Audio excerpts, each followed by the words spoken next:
Emmanuel Macron attendu ce matin à Dunkerque pour visiter un site industriel. Ce sera sa première sortie officielle depuis les incidents au théâtre des Bouffes du Nord vendredi soir à Paris où il assistait à une pièce. Signe que si la mobilisation s'essouffle, eh bien la colère reste vive. Alexandre Malusson.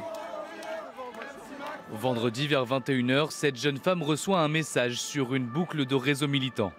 Le SMS indique qu'Emmanuel Macron assiste à une pièce au théâtre des Bouffes du Nord et qu'il faut se rassembler pour protester contre la réforme des retraites. C'est une réponse à la hauteur de la violence du gouvernement actuellement. C'était vraiment important de marquer le coup et de montrer qu'en fait, on ne laissera pas tomber et toutes ces apparitions publiques, comme celles des ministres, seront ponctuées d'interpellations de la part du peuple. Certains manifestants parviennent à pénétrer dans le hall du théâtre avant d'être repoussés par les forces de l'ordre. Une tentative d'intrusion choquante pour Jean-Marc Dumontet, propriétaire de plusieurs salles parisiennes et proche du couple présidentiel. Tous les manifestants qui viennent devant le théâtre parce qu'ils savent qu'il y a le chef de l'État, ils ont le droit, il n'y a aucun problème. Ceux qui, en revanche, veulent s'introduire dans l'enceinte du théâtre pour perturber ou empêcher la représentation, on ne peut que s'élever contre. On a la chance d'être dans une démocratie.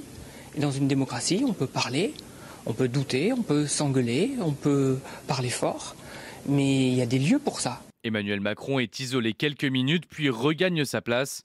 Il reste jusqu'à la fin du spectacle, puis quitte le théâtre sous escorte policière.